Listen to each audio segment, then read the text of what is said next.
Hello friends, welcome to SSC coaching centre. दोस्तों, आज के वीडियो में देखेंगे अनुपात वाले प्रश्न। अनुपात बहुत ही अच्छा चैप्टर है और आज के वीडियो में ऐसी ट्रिक सीखेंगे जो सभी प्रश्नों पर लागू होगा और सभी प्रश्न आसानी से हल हो जाएंगे।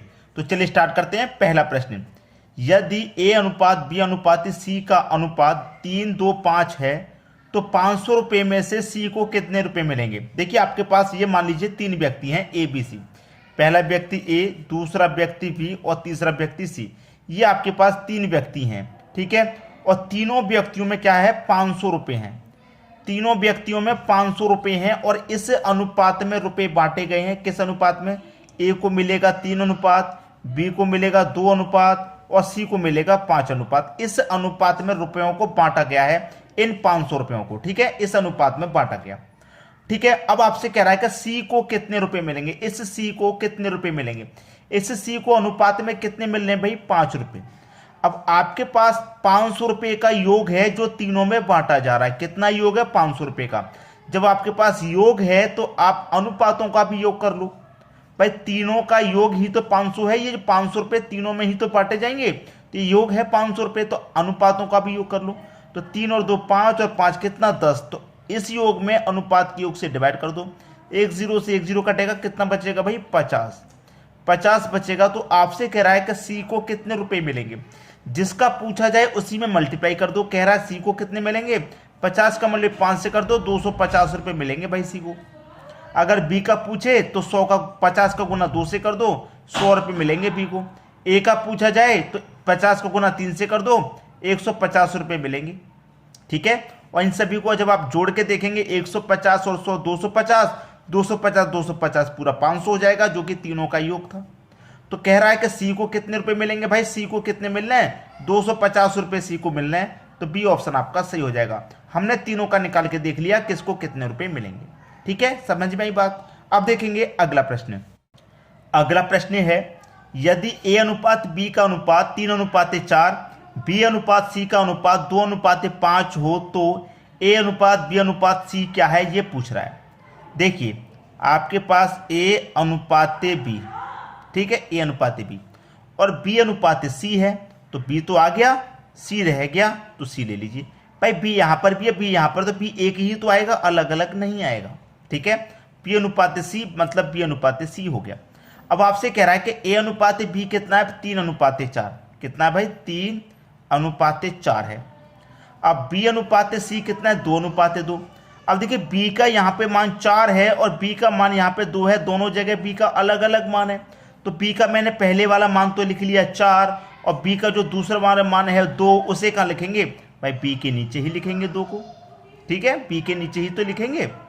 अब सी का मान कितना है भाई? सी का मान 5 है, तो सी के नीचे सी का मान आएगा। जैसे ए के नीचे ए आ गया।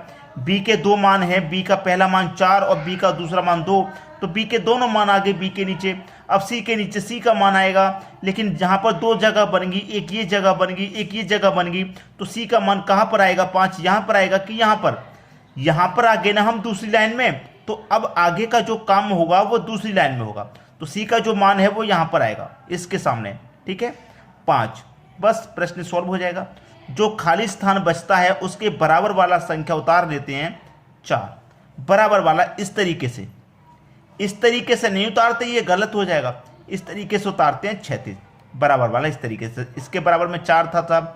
अब ये खाली स्थान है तो इसके बराबर में इस तरीके से 2 है, तो मैं यहाँ 2 उतार लूंगा, ठीक है। 3 दूने का 6 हो जाएगा, 4 दूने का 8 हो जाएगा, 4 5 20 हो जाएगा। 6:8:20 किस ऑप्शन में? किसी भी ऑप्शन में नहीं है भाई। जब किसी भी ऑप्शन में नहीं है तो क्या कर सकते हैं हम? एक कोई कॉमन संख्या से इन तीनों को कटाकर देख सकते हैं किससे कटेगा। 2 से ये कटेगा 3 बार, 2 से कटेगा 4 बार, 2 से कटेगा 10 बार। तो 3:4:10 किस ऑप्शन में है? आप कहेंगे सर पहले ही ऑप्शन में, तो पहला ऑप्शन सही हो गया, ठीक है। कॉमन संख्या से तीनों संख्याएं कटनी चाहिए। तो ये प्रश्न भी समझ में आ गया। अब देखेंगे अगला प्रश्न। अगला प्रश्न है, ए अनुपात बी अनुपात 1:2, बी अनुपात सी बराबर 3:2, सी अनुपात डी बराबर 1:3 है। तो ए बी सी डी क्या होगा? ए बी सी और डी, यही तो पूछा। 4 व्यक्ति ही तो है आपके पास। ए बी, बी तो यहां पर पहले से दे रखा, सी सी भी दे रखा है, डी, 4 ही तो हैं। ए का मान कितना है, 1 है, लिख लिया मैंने। बी का मान 2 है, बी का मान 2 भी लिख लिया।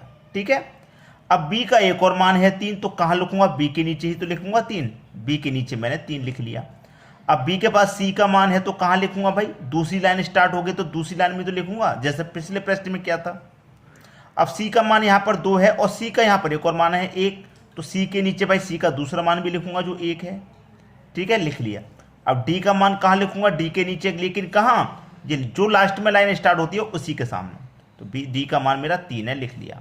अब ये खाली स्थान बचा, ये खाली स्थान बचा, ये खाली स्थान बचा, ये खाली स्थान बचा, ये खाली स्थान और ये खाली स्थान।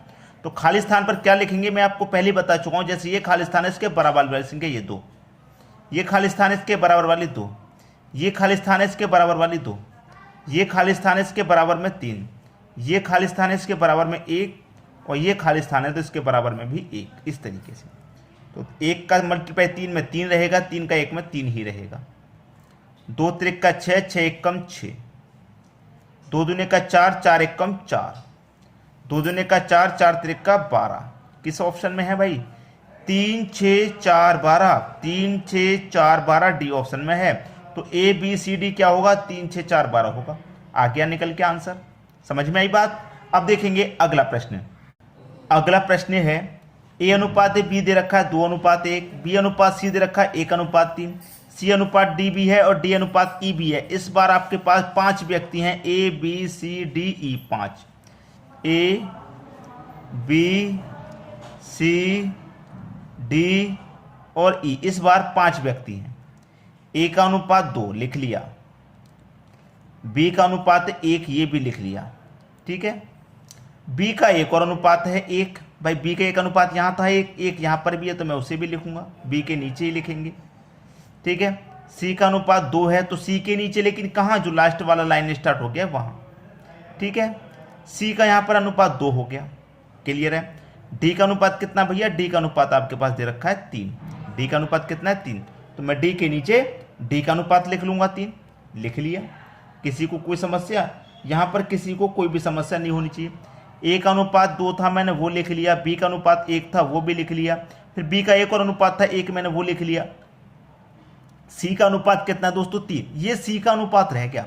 जो हमने बी का अनुपात 1 लिखा है, ठीक है, उसके बाद सी का अनुपात 3 है उसे नहीं लिखा गया, सी का अनुपात 3 यहाँ लिखेंगे सी के नीचे।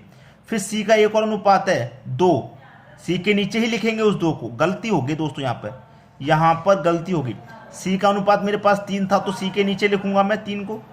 ठीक है, फिर सी का मेरे पास एक और अनुपात है 2 तो उसे सी के नीचे लिखूंगा लास्ट। ठीक है, ये यहाँ से हट जाएगा, ठीक है, यहाँ से हटेगा, ये बात क्लियर है। अब सी के बाद में डी आ जाते हैं, डी का अनुपात कितना है 3 तो डी के नीचे लिखेंगे, लेकिन कहाँ, ये वाला लाइन स्टार्ट हो गया है तो यहाँ लिखेंगे। कितना है डी का अनुपात 3 आ गया अनुपात। अब देखिए यहाँ तक बात आ गई। अब डी का अनुपात आ गया, अब यहाँ पर डी का अनुपात एक और दे रखा है 1 तो उसे डी के नीचे लिखेंगे, क्योंकि डी का अनुपात 1 3 है और यहाँ पर 1 है तो वही लिख लेंगे।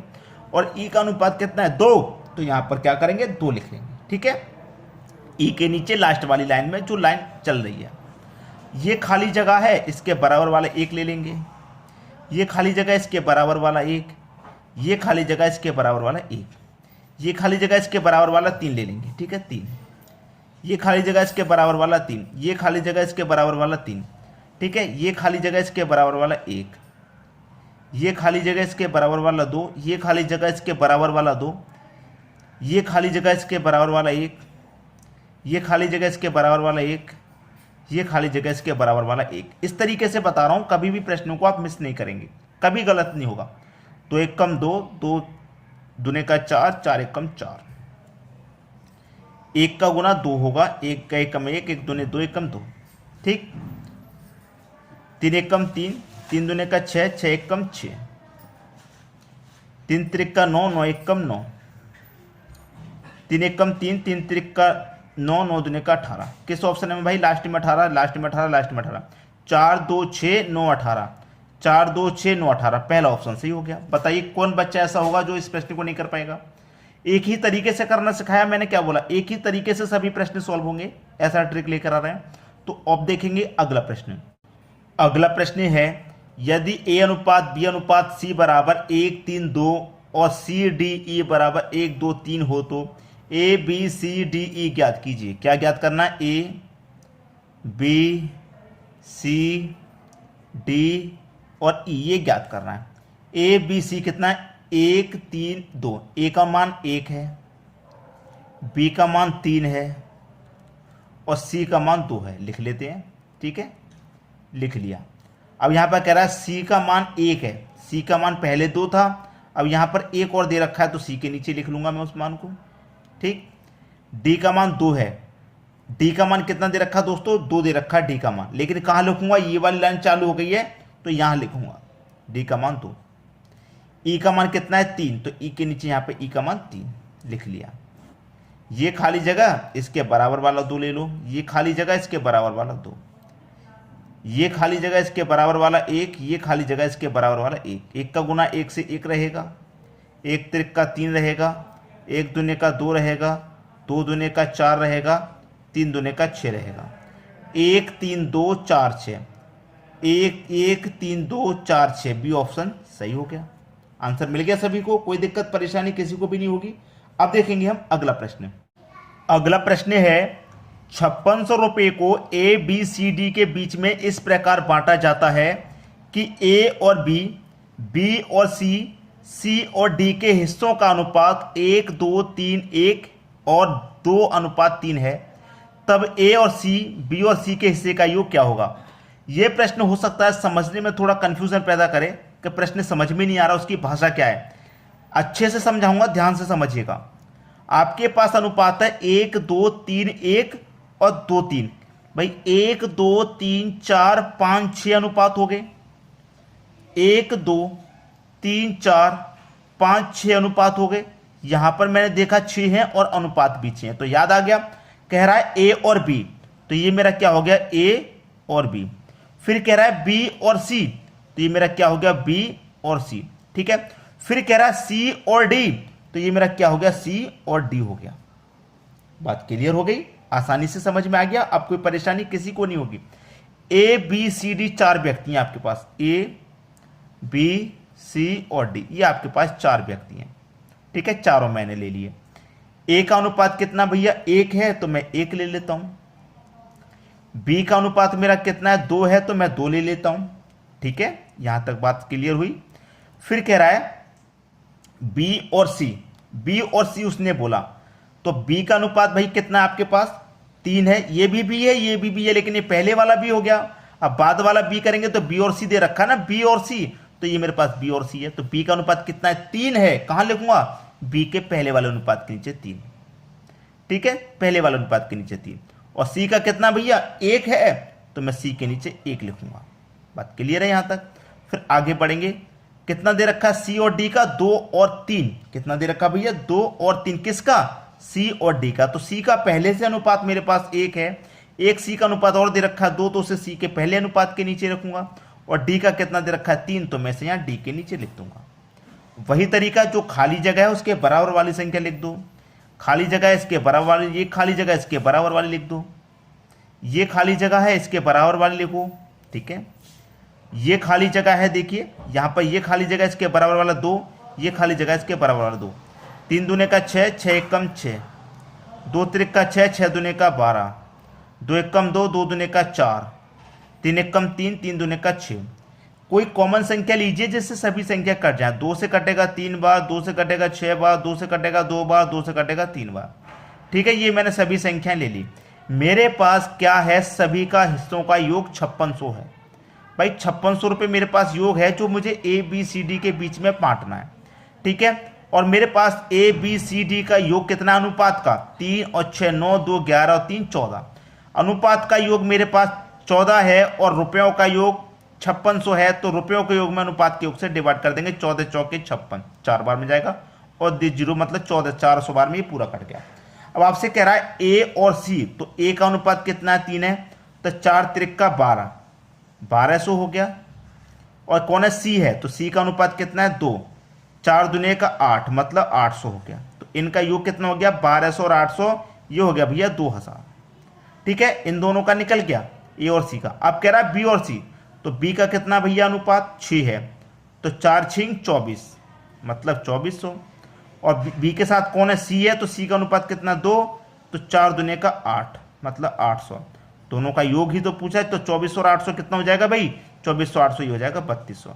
तो यहाँ निकल के आ 2000, यहाँ निकल के आ 3200, तो 2000 और 3200 इनका सही आंसर है, जो कि सी ऑप्शन में दिया गया है। उम्मीद करूंगा कि प्रश्न सभी को समझ में आ गया होगा बहुत अच्छे से। अब देखेंगे अगला प्रश्न। अगला प्रश्न है, कुल राशि को पुरुष और महिलाओं के अनुपात में 6:5 में बांटा जाता है, ठीक है, बांटा जाता है, जबकि उनकी आय का अनुपात 2:3 है, पुरुष और महिलाओं की संख्या का अनुपात है। दोस्तों ये प्रश्न मैं आपको होमवर्क के लिए देता हूं, आप मुझे इसका आंसर बताइए क्या आएगा। ये प्रश्न मैंने आपको होमवर्क के लिए रखा है, और वीडियो कैसा लगा उसे आप कमेंट बॉक्स में बताइएगा। जो भी आपकी राय है, वीडियो आपको कैसे लगते हैं, और अधिक से अधिक वीडियो को शेयर कर दीजिए, क्योंकि आप सभी जानते हैं एग्ज़ाम चल रहा है। पेट के एग्ज़ाम में कितनी भीड़ आपको मालूम होगी, अगर आप एग्ज़ाम दे रहे हैं कि पेट के एग्ज़ाम में कितनी भीड़ पहुंची है। सभी जगह बहुत भीड़ मौजूद हुई है इस पेट के एग्ज़ाम में, और पेपर चल ही रहे हैं। तो एग्ज़ाम में पेपर चल रहा है, जब आपको मालूम है तो कोई भी प्रश्न कभी भी आ सकता है। इसीलिए शेयर करते रहिए, जो भी आपके चाहने वाले हैं, आपके भाई बहन हैं जो तैयारी कर रहे हैं, उनके पास तक वीडियो को जरूर शेयर कीजिए। ठीक है दोस्तों, धन्यवाद।